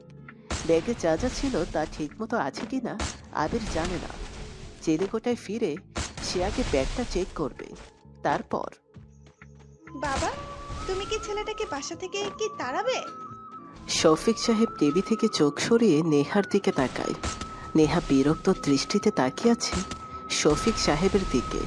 নেহা সোফাতে বসতেই শফিক সাহেব বলে, কেন, ও তোর আবার কি করলো? অনেক বেশি জ্ঞান দেয়। আর তাছাড়া ও যে আমাদের বাসায় আছে সেটা নিয়ে আমার বান্ধবীরা হাসাহাসি করে। কেন? কেন আবার? দেখো না কেমন বাজে মার্কা ছেলে, পোশাকগুলো কেমন, দেখলেই বমি পাই। পোশাকে কি আসে যায়? আর ছেলেটা তো নিজে থেকেই কখনো কারোর সাথে আগ বাড়িয়ে কিছু বলে না, চুপচাপই তো থাকে। তুমি কি করে জানো ওর ব্যাপারে এত কিছু? শফিক সাহেব এবার ভ্রু কুঁচকে তার মেয়ের দিকে তাকায়, তারপর আবারও মুচকে এসে বলে, বারে আমাদের বাসায় থাকে, তার ব্যাপারে খোঁজ না রাখলে হয়? চান্দটাকে কোথা থেকে পেয়েছো? বিরক্ত করে একটা ছেলে। ওরকম ছেলেই তো আমার পছন্দ। হ্যাঁ পছন্দ তো থাকো, ওকে নিয়ে একেবারে রেখে দিও, যত সব ফালতু একটা ছেলে। শফিক সাহেব হাসতে থাকে। মেয়ের এমন রাগি রাগি মুখটা শফিক সাহেবকে যেন আরো হ্যাপি করে দেয়। কিন্তু শফিক সাহেবের এমন হাসির কারণ নেহা ঠিক বুঝতে পারছে না। আবির ছাদে দাঁড়িয়ে আছে। আজকের আকাশটা কেমন বেমানান লাগছে। খট করে একটা শব্দ হয়। আবির সেই শব্দের দিকে তাকায়। নেহাকে কিছুটা দূরে দাঁড়িয়ে থাকতে দেখেও। আবির নেহাকে দেখেই চিলেকোঠার ঘরে চলে যেতে প্রস্তুত হয়। তখনই নেহা বলে, এই ছেলে শুনুন, আপনার সমস্যা কি? দেখুন ভার্সিটিতে অনেকেই থাকে, তাই আপনার সাথে কথা বলতে পারি না। আপনাকে যেটা সবসময় বলতে চাই, আপনি যাচ্ছেন না কেন আমাদের বাড়ি ছেড়ে? আবির কিছু বলে না, চোখটা একটু মুছে নিয়ে দীর্ঘ এক নিঃশ্বাস ছাড়ে।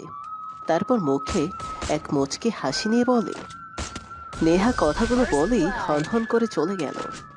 আবির রাতের আকাশের দিকে তাকায়। কেমন যেন মোহনীয় লাগছে আকাশটাকে আজ। ফিরফিরে বাতাস বইছে। মনের মাঝে স্মৃতির ঢেউগুলো তীরে আশ্রে পড়ছে। আবির কিছু দূষিত স্মৃতিগুলো মনে করে হেসে ওঠে। আবির পকেটে হাত গুজে ফার্সিতে প্রবেশ করে। গেট থেকে কয়েক পা এগোতেই কোথা থেকে পরপর কয়েকটা ডিম এসে তার সারা গায়ে পড়তে থাকে। আবির বোকার মতো দাঁড়িয়ে আশেপাশে দেখতে থাকে। চোখ আটকে যায় কিছুটা দূরে কয়েকজন ছেলে মেয়ে দাঁড়িয়ে উচ্চস্বরে হাসছে। আবির সবাইকে খুব ভালো করে চেনে, তবে একটা ছেলেকে সে এর আগে কোনোদিন দেখেনি। বলিষ্ঠ দেহ, চুলগুলো ঠিকমতো করে ছাটা। সবার আগে ছেলেটি দাঁড়িয়ে আছে, তার পেছনে দাঁড়িয়ে আছে সোহেল, আরিয়া, নাইমা, ফারিয়া, তিন্নি, তিশা, নেহা আর শাওন। আর ওরা সবাই আবিরের গায়ে টিম ছুঁড়ে মারছে। আবির কোনো রকমে নিজেকে সামলে এগিয়ে যেতে থাকে। ওদের কাছে আসতেই নেহা ডাক দেয়, ওই জানতো, এদিকে আয়। আবির সেদিকে একবার তাকিয়ে সোজা চলে যেতে থাকে। আবিরের এমন আচরণে সবাই অবাক হয়, যার ফলে দৌড়ে সবাই আবিরের সামনে গিয়ে দাঁড়ায়। নতুন ছেলেটা আবিরের কলার চেপে ধরে বলে, তোকে না দেখেছি আমরা, কোথায় যাচ্ছি? আরে সিহাব, বুঝিস না ছেলের ভাব হয়েছে। ও তাই, তাহলে ছেলের ভাবটা একটু কমাতে হবে, কি বলিস? কি করা যায়? ইয়েস, চল ছেলেটাকে ক্যান্টিনের পিছনে নিয়ে গিয়ে ওর জামা কাপড়গুলো খুলে মেয়েদের ইয়েগুলোকে পরিয়ে দিই। ওই ইয়ে কি রে, মাইর চিনোস? আরে ইয়ে চিনোস না, মেয়েরা ছোট ছোট ভেতরে যেসব পরে। শয়তান, তোরে মাইর দেব। তুই এগুলো চিনিস কি করে? ওইটার সাথে তোকেও ওইগুলো পরিয়ে দেব। সবাই হাসতে থাকে। নেহার শাওন দুজনে দাঁড়িয়ে আছে। নেহার মুখে হাসি, তবে শাওন গম্ভীর দৃষ্টিতে তাকিয়ে আছে। আবির একবার নেহার দিকে তাকায়। নেহা আবিরের দিকে বিরক্তির দৃষ্টিতে তাকিয়ে আছে। আবির বোঝে যায় সবকিছু নেহারই প্ল্যান। আবির মুচকে হাসে। সবার মুখে হাস্যোজ্জ্বল প্রতিচ্ছবি ফুটে উঠেছে। আবির একবার বোরকা পরা মেয়েটার দিকে তাকায়, আরেকবার সবার দিকে তাকায়। কি করবে ঠিক বুঝে উঠতে পারছে না। মেয়েগুলো দৌড়ে নিশিকে থামায়। এদিকে শিহাব আবিরকে মেয়েটার কাছে যেতে বলে, কিন্তু আবির তা করে না। শিহাব আবিরের গালে একটা কষে চর বসিয়ে দিতেই শাওন এসে বলে, ব্রো বাঁচাও না, জাকরে কি হবে, ওরা ওদের মতো থাকুক না। শাওনের কথা শুনে সবাই একটু অবাক হয়, তবে এই অবাকের মূল কারণ কেউ বুঝতে পারে না। শিহাব আবিরকে জোরে ধাক্কা দেয়, ঠাই দাঁড়িয়ে থাকে সেখানে। ওদিকে নিশির সামনে ফারিয়া, তিশা, নাইমা দাঁড়িয়ে আছে। ওদের দেখেই নিশি পাশ কাটিয়ে চলে আসতে যাবে, তখনই ফারিয়া বলে। নিশি বোকার মতো দাঁড়িয়ে থাকে। দূরে দাঁড়িয়ে থাকা ছেলেটার দিকে একবার তাকায়। মুখটা ঠিক ভালোভাবে দেখতে পারছে না, তবুও তাকে কেমন যেন চেনা চেনা মনে হচ্ছে। তার কোথায় যেন সে দেখেছে, অথচ মনে করতে পারছে না। নিশি মনে মনে কয়েকবার কথাগুলো বলে ফেলল। গভীর চিন্তাতে সে সামনে দাঁড়িয়ে থাকা ছেলেটাকে নিয়ে ভাবছে, ব্যস্ত হয়ে যায়। হঠাৎ মনে পড়ে যায় নিশির। আবির নামের ছেলেটাই একপাশে ঘুরে দাঁড়িয়ে আছে, যা রকস্টার বয়েজ গ্যাংয়ের লিডারের মতোই লাগছে, যা নিশি কোনো একটা নিউজ চ্যানেলে আর ম্যাগাজিনের প্রথম পাতায় ছবিটা দেখেছিল। ছবিটা এমন ছিল যে কয়েকজন ছেলে দাঁড়িয়ে আছে সামনে হয়ে, মাথায় বড় হেড পরে, আর তাদের সামনে দাঁড়িয়ে আছে একটা কালো কোট, মাথায় হেড আর মুখে সিগারেট নিয়ে। নিশি নিখুঁতভাবে ছবিটা দেখে রোজ। সেই গ্যাংয়ের লিডারের নাম নিলয়, যা নিশি ম্যাগাজিনে পড়েছিল। নিলয়ের দাঁড়ানোর স্টাইল আর এই আবির নামের সহজ সরল ছেলেটার দাঁড়ানোর স্টাইল একদমই মিলে যাচ্ছে। এরকমটা নিশির কখনোই হয়নি। অনেক ছেলেকেই তো তার চোখে পড়ে, কিন্তু আবিরের মতো করে কেউ ওর চোখে পড়েনি। নিশি কথাটা বলার সাথে সাথেই দিশে সে নিশির গালে কষে চর বসিয়ে দেয়। নিশি বোকার দৃষ্টিতে তাকিয়ে থাকে ওর দিকে, শান্ত ভঙ্গিতে তাকায়। সেই তাকানোর মাঝে লুকিয়ে থাকে অনেক কিছুই, কিন্তু কেউ তা বুঝতে পারে না। নিশি মুচকি হাসে। আবির আর নিশি এগিয়ে আসতে থাকে, খুব কাছে চলে আসে ওরা। আবিরের হাঁটার সাথে নিলয়ের মিল পাচ্ছে না নিশি, তবে দাঁড়ানোর স্টাইলটা ঠিক নিলয়ের মতোই, সেম টু সেম। নিশি সব ভাবতে ভাবতে এগিয়ে যায়। খুব কাছে আসতে সবাই দেখে বড় কালো রঙের দুটো গাড়ি ফার্সিতে প্রবেশ করেছে। ওরা থেমে গিয়ে সেদিকে তাকায়। গাড়িটা আবিরের সামনে এসে থামে। গাড়িটা দেখে নেহা অবাক হয়, কারণ একটা শফিক সাহেব মানে নেহার বাবার গাড়ি। কিন্তু ওনাকে এ ফার্সিতে দেখে নেহা যতটা না অবাক হয়েছে, এর থেকে বেশি অবাক হয়েছে গাড়িটা নেহার সামনে না এসে আবিরের সামনে গিয়েই থামে। আর আরও অবাক করা বিষয় ঘটে, শফিক সাহেব হাত বাড়িয়ে আবিরের গাড়িতে তুলে নিয়ে যায়। নেহারা সবাই অবাক চোখে তাকিয়ে আছে। এদিকে নিশিও কিছুক্ষণ সেদিকে তাকিয়ে নিজের গন্তব্যে চলে আসে। সবাই বেশ কিছু সময় ধরে আবির আর শফিক সাহেবের সম্পর্ক নিয়ে গবেষণা চালায়, কিন্তু সঠিক তথ্য কেউ পায় না। তাই সবাই নিজের ক্লাসের দিকে চলে যায়। আবিরের কথা শুনে শফিক সাহেব চুপ হয়ে যায়, কিন্তু দাড়ি ছাটা পরিষ্কার মুখে এক চিলতে মুচকি হাসি লেগেই আছে।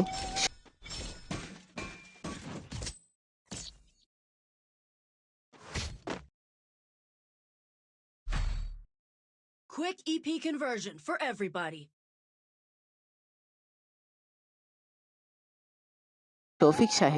শফিক সাহেবের সাথে আবিরের কথা বলতে বেশ ভালো লাগে। আবির কোনো প্রশ্ন করলে তা যদি গ্রহণযোগ্য হয় তবেই তিনি তার উত্তর দেন, আর যদি দিতে ইচ্ছে না করে সরাসরি কথা ঘুরিয়ে কাজের কথা বলেন তিনি। আর শফিক সাহেবও আবিরকে ভালোভাবেই জানে। আবিরকে ভনিতা ছাড়াই কাজের কথা বললে সে সেটা নিয়েই ভাববে। আবির শফিক সাহেবকে থামিয়ে দেয়। শফিক সাহেব একটু শব্দ করে হাসলেন। পেছনে যে আরো একটি গাড়ি ছিল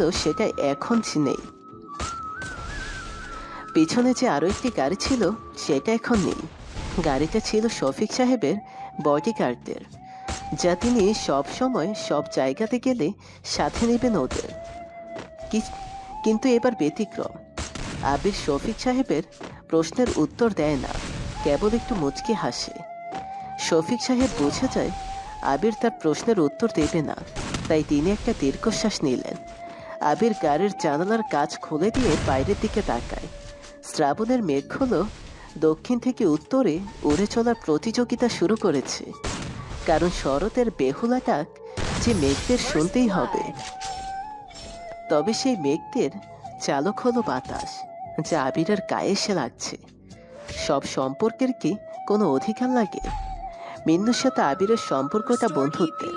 হতে পারে মিন্নু ছোট আর আবির বড়, তবু সম্পর্কটা বন্ধুত্বের, মানবতার, যেখানে কোনো নাম নেই, আছে কেবল একটা অচেনা আহ্বান। আবির প্রশ্ন করে। আবির জানালা দিয়ে বাইরে তাকায়। গাড়িটা শহর থেকে বহুদূর চলে এসেছে। শহর ছেড়ে ছোট্ট একটি ঝিলের পাশ দিয়ে গাড়িটা চলছে। আবির বাইরে তাকাতেই দেখে অনেকগুলো সাদা রাজহাঁসের দল ঝিলের কিনারে হেঁটে বেড়াচ্ছে। উপরে উঠছে সাদা বক আর শিহরিত সাদা মেঘের দল। আবির সেদিকে চোখ না সরিয়ে শফিক সাহেব চমকে উঠলেন। এমনিতে আবিরের কেবলমাত্র থাকতে দেওয়া হয়েছে বলে তারও বাড়িতে টিকা কষ্টসাধ্য হয়ে গেছে। এরপর যদি নেহার রুমটা আবিরকে দিয়ে দেওয়া হয়, তাহলে নিশ্চিত শফিক সাহেব আর আবিরের কপালে বেশ খারাপ কিছুই আছে। শফিক সাহেবের গাড়িটা থেমে যায়। আবির সাথে সাথে নেমে যায় সেখানে। শফিক সাহেব আর কোনো কথা না বলেই গাড়ি চালিয়ে শহরের দিকে এগিয়ে আসে। রাকিবের দিকে সবাই উৎসুক দৃষ্টিতে তাকিয়ে আছে। রাকিব পেছনে তাকায়। ওর সাথে থাকা লোকজনগুলো এলিয়েনি দৃষ্টিতে তাকিয়ে আছে। রাকিব কিছু বলতে যাবে, তখনই আরো একটি চর রাকিবের গালে পড়ে। রাকিবের চোখ মুখ লাল হয়ে যায় রাগে আর অপমানে। যে চর মেরেছিল সে কয়েকবার আঙ্গুল ফুটিয়ে রাকিবের দিকে তাকিয়ে হাসি দেয়। সবাই এরকম সাহসের জন্য বোরখা পরা মেয়েদের দিকে অবাক চোখেই তাকিয়ে আছে। শিহাব আরো বেশি অবাক হয়ে চেয়ে আছে, কারণ নিশি এমন কাজ করতে পারে শিহাব কখনো ভাবতেই পারেনি। নিশির এমন কাজে শিহাবের হাত পা যেন ঠান্ডা হয়ে যায়। নেহা উৎসুক দৃষ্টিতে তাকিয়ে আছে, আর এদিকে আবির মিন্নুর সাথে বসে গল্প করছে। হুট করেই মিন্নু বলে, ভাইজান ওইদিকে তাকান, মনে হয় ওইখানে ঝামেলা বাজছে, দেখুন ওইদিকে। মিন্নুর কথা শুনে আবির রাকিবদের দিকে তাকায়। সেখানে অনেক ছেলে মেয়ের জটলা লেগে আছে। মিন্নু আবিরের হাত ধরে বলে, ভাইজান চলেন দেখি ওইখানে কি হয়েছে, মারামারি হইব ভাইজান। First blood.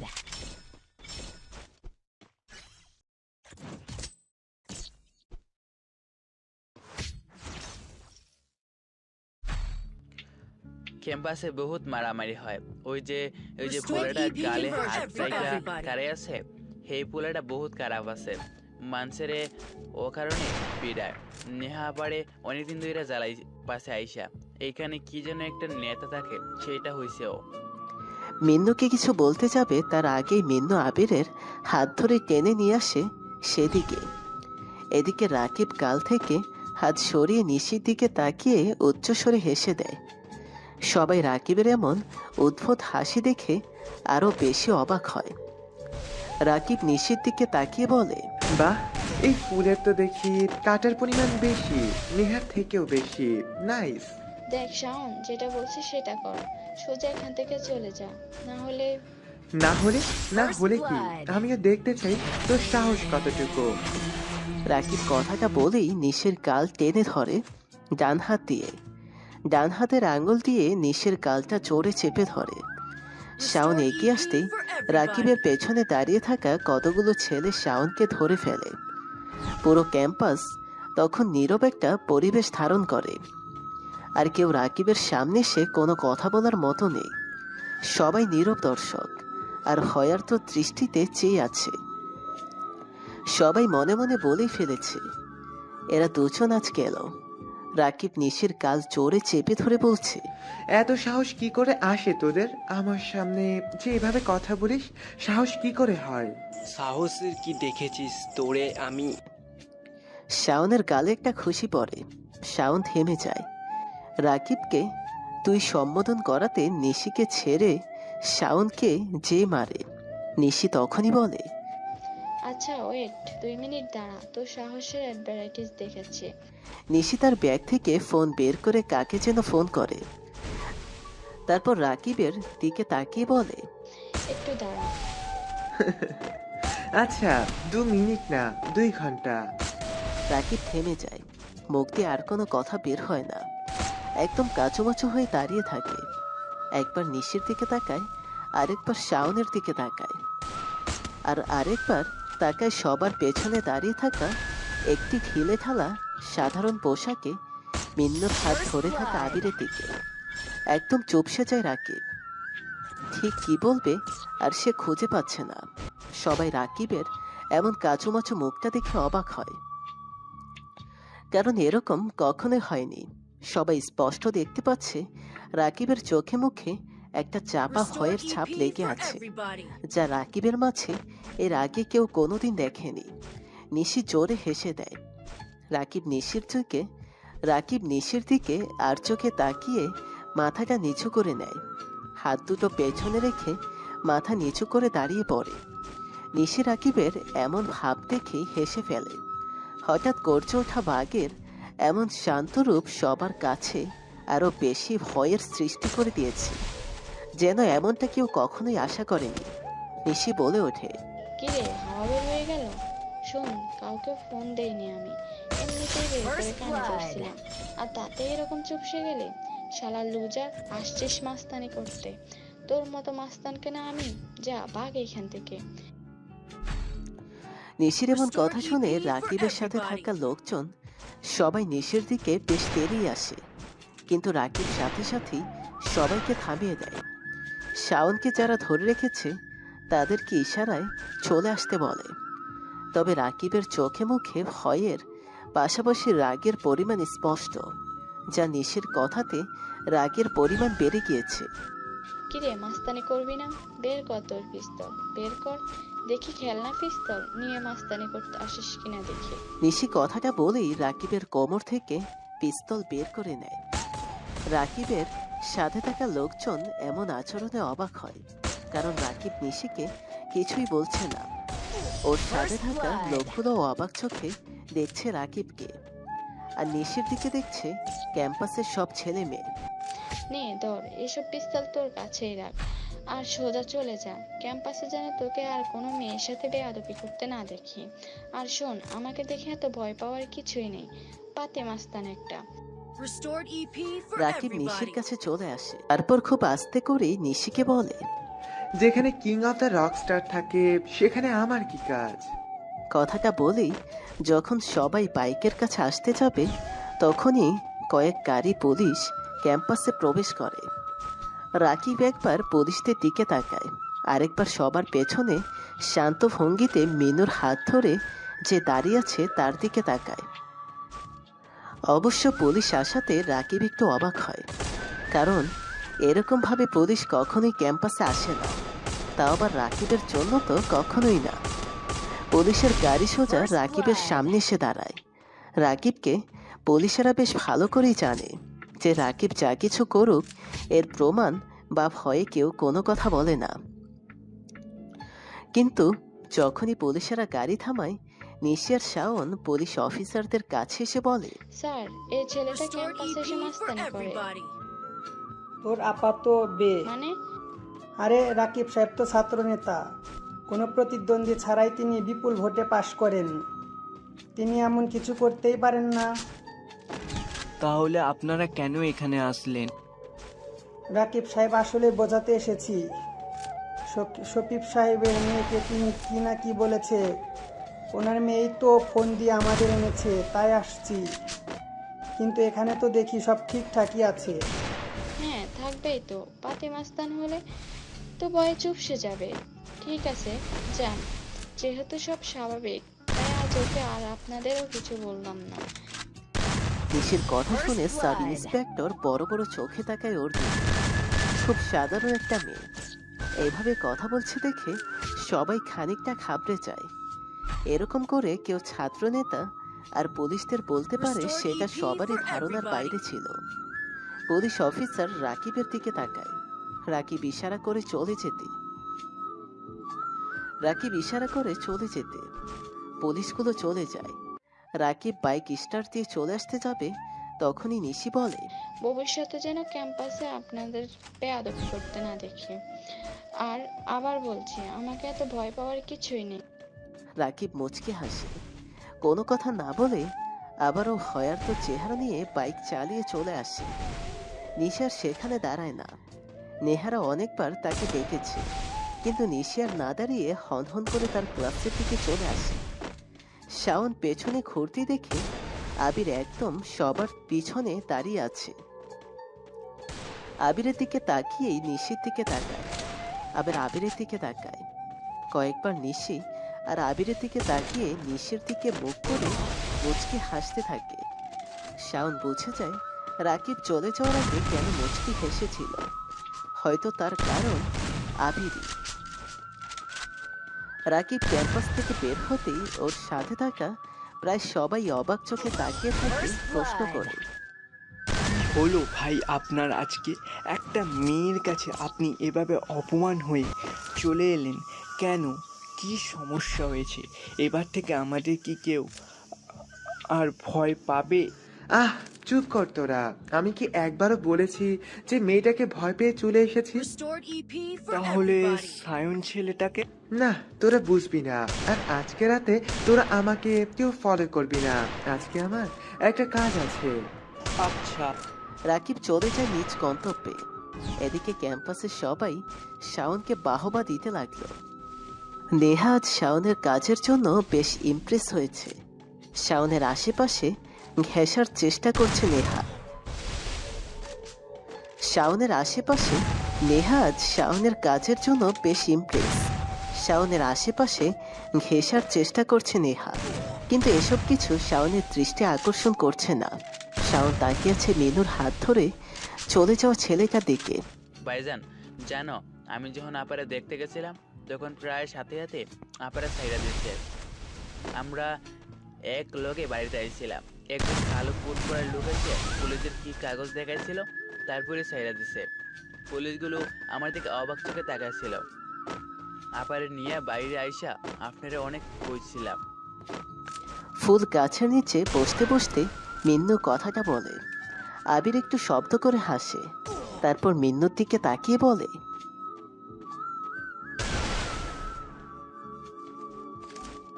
আচ্ছা ধর, আমি যদি চলে যাই কোথাও, মানে ধর আর আমার সাথে তোর কোনো রকম দেখা হবে না, তখন কি করবি?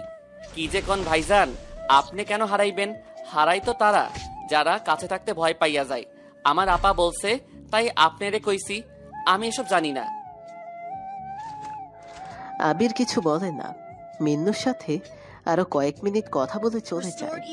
হালকা ছিড়ছিড়ে বৃষ্টি হচ্ছে, চারপাশে খুটখুটে অন্ধকার। আকাশে শ্রাবণের কালো মেঘে ছেয়ে আছে চারপাশ।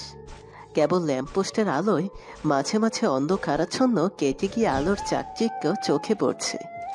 আবির কোনো এক ল্যাম্পপোস্টের নিচে গিয়ে বসে পড়ে। চারপাশটা কেমন যেন শূন্য শূন্য লাগছে।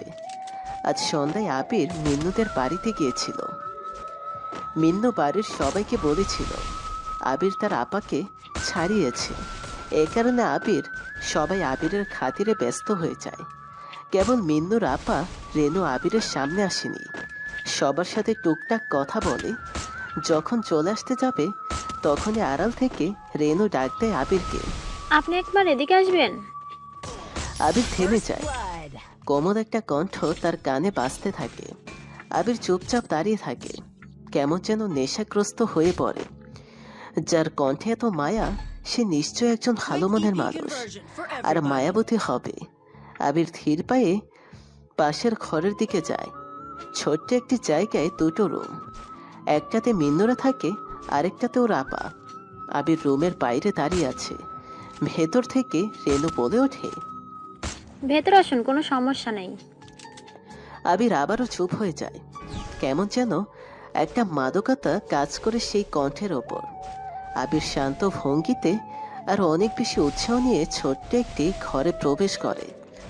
রুমে খুব বেশি আলো নেই, একটু 40 ওয়াটের হলদে বাতি জ্বলছে। রুমের ডান পাশের দেয়ালে অনেকগুলো হাতে আঁকা ছবি টাঙানো। ছবিগুলো দেখলে মনে হয় যেন জীবন্ত, কেবল এখানে টাঙিয়ে রাখা হয়েছে। সামনের চেয়ারে বসুন। আবির চমকে ওঠে, সেই মায়া চড়ানো কণ্ঠ। আবির সেদিকে তাকায়। একবার অল্প বয়সী একটা মেয়ে বসে আছে খাটের ওপর, কালো পোশাক পরা, মুখটা দেখা যাচ্ছে না। পেছনে ঘুরে বসে আছে মেয়েটা। আবির চেয়ারে গিয়ে বসে, মেয়েটার দিকে তাকায়। বয়সটা অনুমান করতে থাকে, আনুমানিক 18 বা 20 হবে। গায়ের গড়ন বেশি পাতলা নয়, আবার মোটাও নয়। মিন্নুর মুখে আপনার অনেক কথা শুনেছি, তাই আপনাকে আজ আসতে বলেছি। আসলে সে সব সময় আপনার কথা বলে। আপনি আমাকে পুলিশের কাছে থেকে ছাড়িয়েছেন, এর জন্য ধন্যবাদ দিব না, কারণ আমি জানি কেউ এমনি এমনি কিছু করে না। নিশ্চয়ই আপনারও অনেক কিছু দিতে হবে। আমার কিছু দিতে হবে না, মিন্নুকে ভালোবাসি, ছেলেটা অনেক ভালো, আপনাদের কথা সে সব সময় বলে। এটাও নিশ্চয়ই বলেছে তার আপা কি করে। না, সে বলেনি। মজা নিচ্ছেন? মজা নিতেই পারেন, আপনাদের মতো সভ্য সমাজের মানুষগুলো তো মজা নেবেই, আরো মজা নেবেন, দাঁড়ান। কথাগুলো বলে বিছানায় বসা মেয়েটা আবিরের দিকে ঘোরে। আবির যা ভেবেছিল ঠিক তার থেকেও বেশি মায়াবী মিন্নুর বোন। চেহারাতে কোনো প্রকার কষ্টের ছাপ নেই, কেমন যেন হাসি হাসি মুখ, অসম্ভব মায়া। আবির কিছু বলতে চেয়েও বলতে পারে না। রেনু আপা বলে, কেউ কখনো এমনি এমনি কিছু করে না।